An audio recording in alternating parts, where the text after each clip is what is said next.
여기 한국 드라마는 전부 다 사기고 실제의 한국은 각종 사기와 범죄로 얼룩진 지옥이라고 주장하는 독일인이 있습니다. 그런데 그는 자신의 딸에 의해 등 떠밀려 한국에 가게 되고 결국 한국 공항 도착 3초 만에 경악을 할 수밖에 없었다고 하는데요. 그렇다면 그가 한국에서 대체 어떤 경험을 했던 것일까요? 안녕하세요. 저는 독일 출신의 이졸다라고 합니다. 많은 사람들이 의아하게 생각할지 모르겠지만 저희 가족은 한국과 유난히 밀접한 관계를 맺고 있고 정말 한국 때문에 울고 웃었다는 말이 딱 어울릴 정도로 한국과 인연이 깊은데요. 우선 여느 독일인들처럼 저희 가족이 한국과 인연을 맺게 된 계기는 바로 한국 드라마 때문입니다.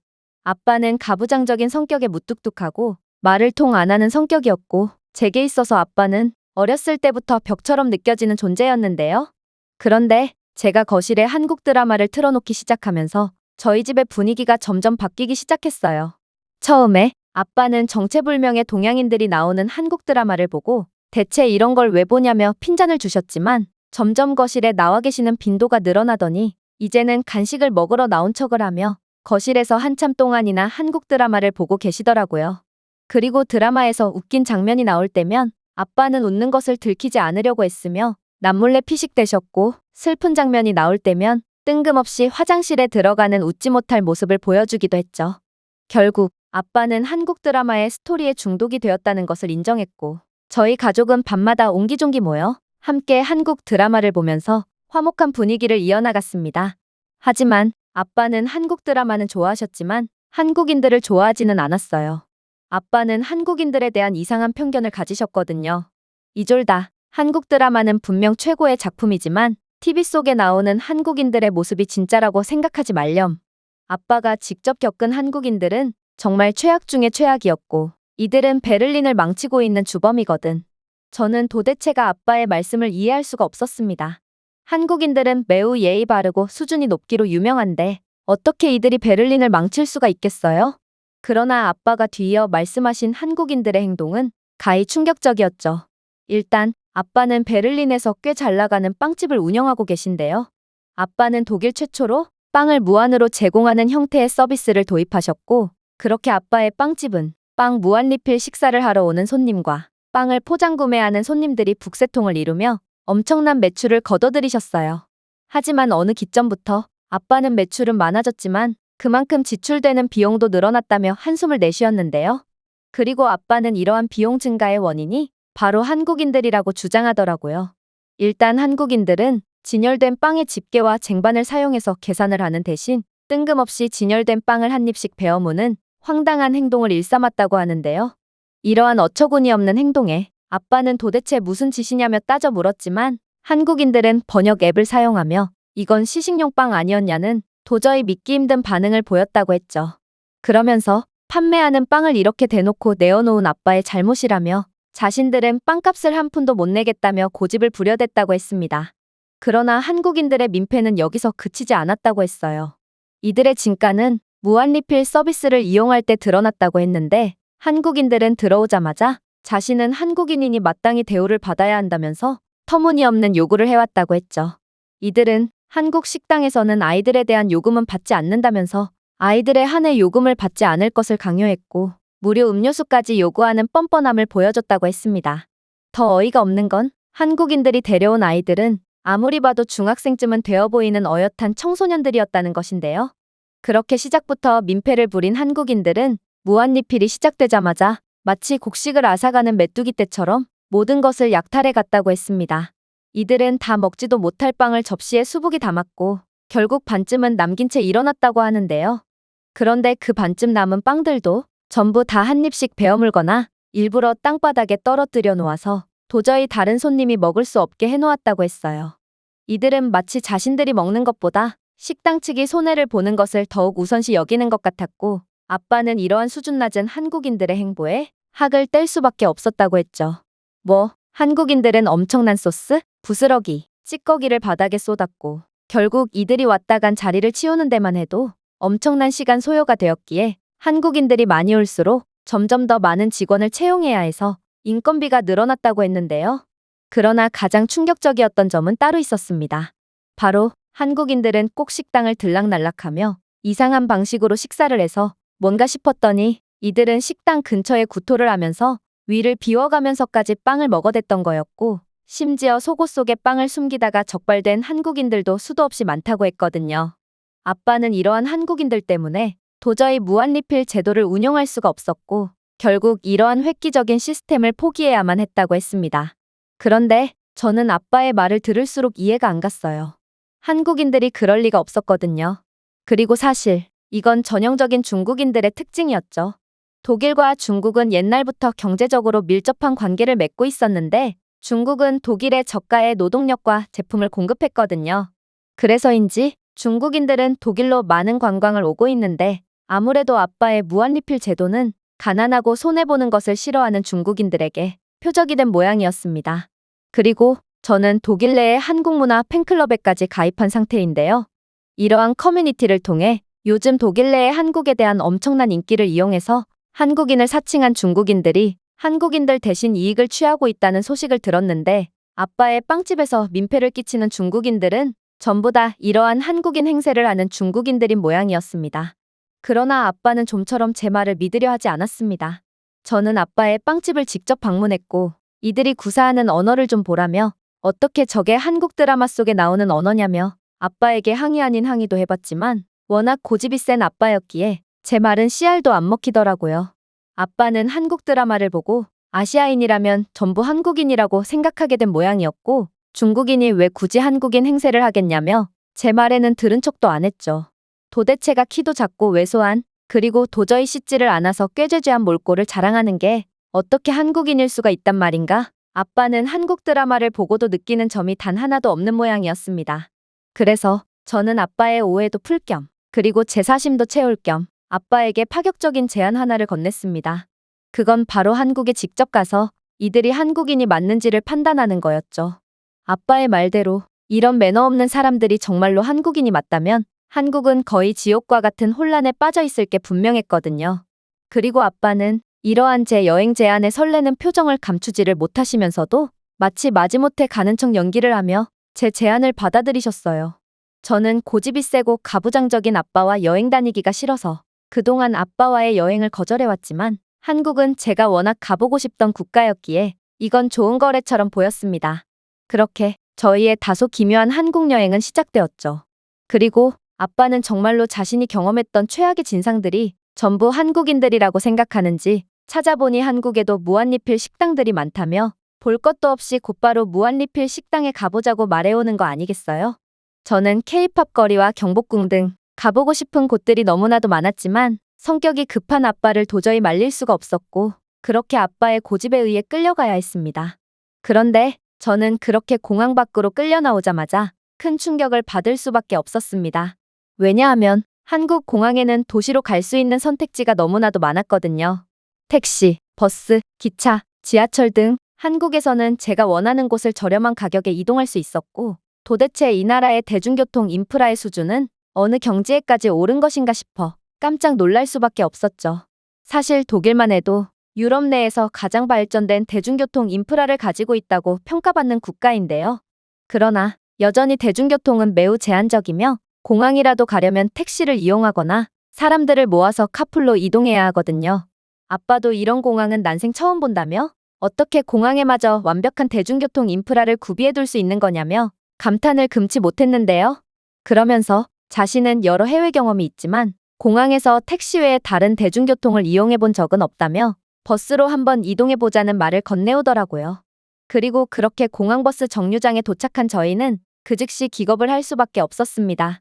왜냐하면 한국은 버스 정류장마저 하나의 미래 공간처럼 완벽하게 꾸며놓은 상태였거든요. 일단 휴게소처럼 생긴 정류장 안에는 에어컨이 가동되고 있었고 휴대폰 무선 충전기와 버스 스케줄을 실시간으로 업데이트해주는 전자 스크린까지 비치되어 있었는데요. 그런데 가장 놀라웠던 건 바로 공항 장거리 버스를 예약할 수 있는 키오스크였어요. 키오스크는 외국어 기능을 지원하고 있었을 뿐만 아니라 저희가 목적지를 입력하니 그 즉시 목적지까지 이동하는 여러 대중교통편을 소개해 주었거든요. 어떤 버스는 정류장마다 전부 정차를 해서 시간이 오래 걸리는 대신 가격이 조금 저렴하다는 장점이 있었고 어떤 버스는 정류장마다 정차를 하지 않아 빠른 대신 가격이 조금 비싸다는 단점이 있었는데요. 심지어 키오스크는 별도의 QR코드까지 띄워주며 목적지 근처의 관광지를 소개해주고 버스 요금에 대한 모바일 결제도 가능하게끔 하고 있었기에 저는 한국의 편리한 인프라에 벙찔 수밖에 없었습니다.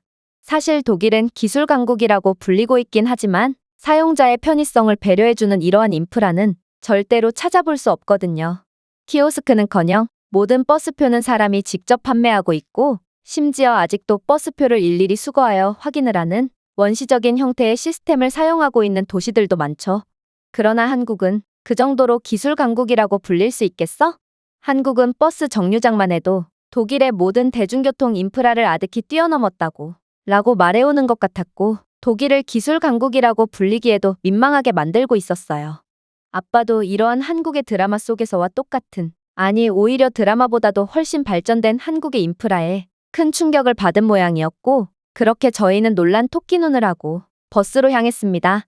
그리고 한국 버스에 탑승하자마자 아빠는 경악을 금치 못하는 반응을 보였습니다.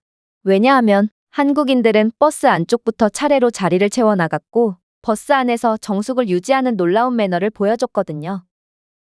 한국의 버스 안에서는 시끄럽게 통화를 하는 사람들도 그리고 이어폰을 착용하지 않고 큰 소리로 노래를 틀어놓는 사람도 없이 공공장소에서의 에티켓을 지켰고 아빠는 한국인들의 놀라운 시민의식에 당황한 기색을 숨기지 못하고 말았죠.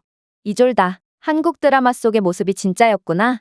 그런데 도대체 어떻게 십수명의 한국인들이 한 명도 빼놓지 않고 이렇듯 매너를 지킬 수가 있단 말이니? 사실 아빠는 대중교통을 꽤 자주 이용하시곤 하고 불특정 다수가 타는 대중교통에서는 별의별 일이 다 일어나는 게 현실이기에 아빠는 한국 드라마 속의 지나치게 깔끔하고 조용한 대중교통 모습에 불평을 하시곤 했어요. 이졸다. 저건 사기임이 분명해. 독일 버스에서 한국인들이 어떤 짓을 하고 있는 줄 아니? 이들은 좌석 바깥부터 채워 앉으며 안쪽 자리에 앉고 싶으면 자리값을 내놓으라며 행패를 부리고 있단다. 심지어 좌석 맨 뒷칸을 침대처럼 누워서 쓰는 한국인도 있고 정체불명의 노래를 이어폰도 없이 틀어놓고 가는 한국인들은 셀 수조차 없지.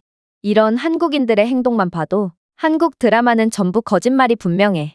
하지만 한국에서 한국인들이 보여준 모습들은 분명 아빠가 독일에서 봤던 모습과는 완전히 달랐고 아빠는 자신이 한국인들을 오해했다는 사실을 어렴풋이 알았으나 자존심 때문에 완전히 인정하지는 못하는 모양이었습니다.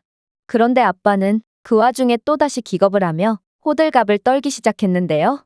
그러면서 옆자리에 앉은 한국인 승객에게 이 버스는 전기버스 아니냐며 영어로 질문을 건네더라고요. 그러자 한국인 승객은 별 촌놈 다 보겠다는 듯 한국의 웬만한 버스들은 진작에 전기버스로 전환되었다는 놀라운 대답을 해오는 거 아니겠어요? 이건 정말 말도 안 됐습니다. 현재 친환경 정책에 앞장서고 있다는 독일이지만 아직 비용 문제로 전기버스는 엄두도 못 내고 있는 게 현실이거든요. 그런데 한국은 얼마나 부유한 국가면 이러한 대중교통마저 전부 전기버스로 대체해 놓았다는 말인가요? 하지만 놀라운 점은 여기서 끝이 아니었습니다. 이 한국인 승객은 놀랄 것도 많다는 듯 혀를 끌끌 차더니 이내 능숙한 영어를 구사하며 이 버스에 대해 설명해주기 시작했거든요. 이 버스의 가장 놀라운 점은 전기로 운행된다는 점이 아니에요. 이 버스는 자율주행을 위한 첨단 AI 시스템을 갖추고 있거든요. 자, 이 모바일 지도를 좀 보세요. 지금 저희가 통과하고 있는 도로는 사실상 돌아가는 경로처럼 보일지 모르겠지만 옆 도로는 출퇴근길 혼잡으로 엄청난 정체가 되어 있는 상태거든요. 한국의 웬만한 자동차들이나 내비게이션은 내장된 GPS를 통해 이러한 뜻하지 않은 정체를 미리 파악하고 경로를 자동으로 최적화해주는 거죠. 그에 도저히 믿기지가 않는 말에 아빠는 경악을 하는 반응을 보였는데요. 사실 독일 브랜드의 차량은 전 세계 최고로 꼽히고 있지만 아이러니하게도 독일의 자동차 기술은 주행과 안정성 같은 전통적인 부분에서만 강점을 보이고 GPS나 AI 등의 최첨단 기술에는 매우 취약한 상태거든요. 하지만 한국은 현대 브랜드라는 세계적인 자동차 브랜드를 보유하고도 계속해서 혁신을 멈추지 않았고 결국 자동차 부문에서도 독일을 뛰어넘을 날이 얼마 남지 않은 것처럼 보이기까지 했습니다. 그렇게 저희는 한국의 버스에서부터 여러 충격적인 일들을 경험했고 드디어 아빠가 가보고 싶다던 무한리필 식당에 도착했죠. 그리고 저는 이곳에서 깜짝 놀랄 만한 장면을 목격하게 되었습니다. 왜냐하면 한국인들은 식당에 도착해서 꼭 안녕하세요라며 식당의 직원들에게 인사를 건넸을 뿐만 아니라 식당에서 나갈 때도 감사합니다라는 인사를 덧붙이며 끝까지 매너 좋은 모습을 보여줬거든요. 심지어 한국인들은 직원과 뭔가를 주고받을 일이 생기면 손님 입장이더라도 반드시 두 손을 사용하며 예의 바른 모습을 보여줬는데요. 이건 돈을 던진다거나 혹은 교묘하게 적은 돈을 주는 중국인들은 말할 것도 없고 전 세계 어디에서도 볼 수 없는 교양 있는 모습이었기에 저는 한국인들의 높은 교육 수준에 깜짝 놀라고 말았죠. 손님은 돈을 지불하고 식당의 서비스를 이용하는 것인데 어떻게 감사합니다라는 말을 할 수가 있단 말인가? 이러한 사소한 부분만 보더라도 한국인들의 상대방을 배려하는 삶의 태도를 엿볼 수 있는 것 같았습니다. 물론 한국의 식당은 더욱 놀라운 것 천지였어요. 일단 한국의 무한리필 식당은 완벽한 자동화가 되어 있었는데요. 식당 테이블에는 다계국어를 지원하는 태블릿이 놓여 있었고 저희는 이러한 태블릿을 통해 인원수를 입력하고 곧바로 결제까지 완료할 수 있었습니다.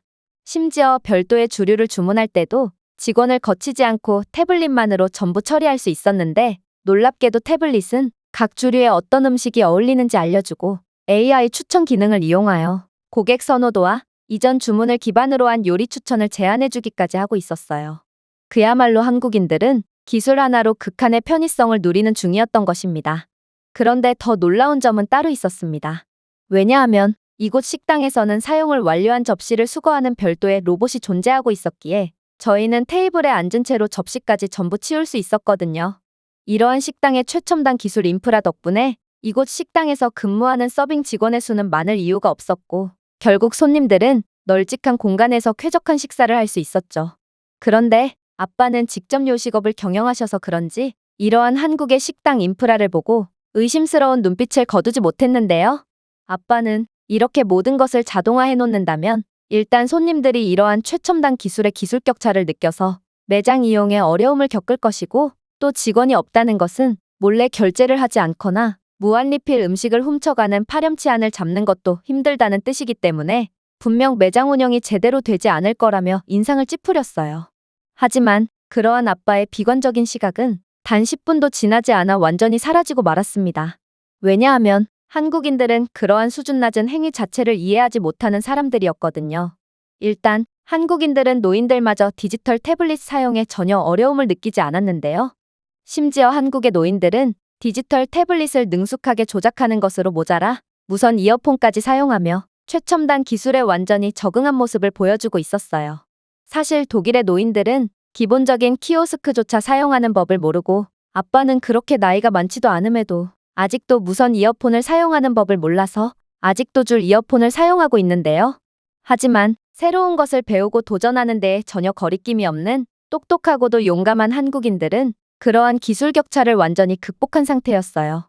또한 한국인들은 음식을 훔쳐가기는커녕 애초에 음식을 먹을 만큼만 덜어가는 놀라운 매너를 보여줬는데요. 한국인들은 어린아이들조차 음식을 먹을 만큼만 가져감으로써 음식물 쓰레기를 일절 발생시키지 않았고 당연히 이러한 수준 높은 한국인들이었기에 한국에서는 중국인들처럼 손해를 보지 않기 위해 토를 하면서까지 음식을 먹는 일 따위는 일절 발생하지 않았죠. 그야말로 중국인들의 수준은 한국의 초등학생 아이만도 못한 거였습니다. 아빠는 이러한 한국인들의 수준 높은 모습에 벙찌면서도 한국의 사회가 이 정도로 안정적이고 수준이 높으니 식당 입장에서는 감시에 필요한 인건비를 줄일 수 있고 이건 식당 이용료 절감으로 이어져 결국 한국인들이 이익을 보고 있다며 박수를 보내기까지 했는데요. 그야말로 이건 한국만이 할 수 있는 선순환인 거였죠. 그런데 아빠는 뭐가 또 그렇게 궁금한 건지 여전히 잔뜩 찌푸린 표정을 풀지를 않으셨어요. 그러고는 한국인 직원 한 명을 붙잡고 예상치도 못한 질문을 건네기 시작하더라고요. 이곳 식당의 메뉴는 많아도 너무나도 많습니다. 이러면 재고 관리도 쉽지 않을 게 분명한데 도대체 이 식당은 어떻게 운영되고 있는 거죠? 그러자 직원은 경악을 금치 못할 대답을 해오더군요. 이곳 식당의 식재료들은 전부 AI 센서를 통해 관리되고 있거든요. 센서가 음식 사용량을 실시간으로 추적하여 공급이 부족할 때 직원에게 경고하고 공급업체에 자동으로 긴급 주문을 해주죠. 한국의 배송 인프라는 전 세계 최고고 새벽 배송도 가능하기 때문에 저희는 재료가 부족할 일 없이 식재료 관리를 할 수 있는 것입니다.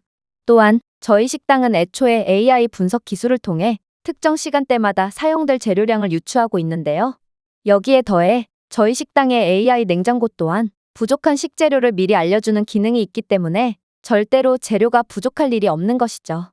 이러한 한국의 충격적인 기술력에 아빠는 할 말을 잃고 그대로 앉은 채로 굳어버렸습니다.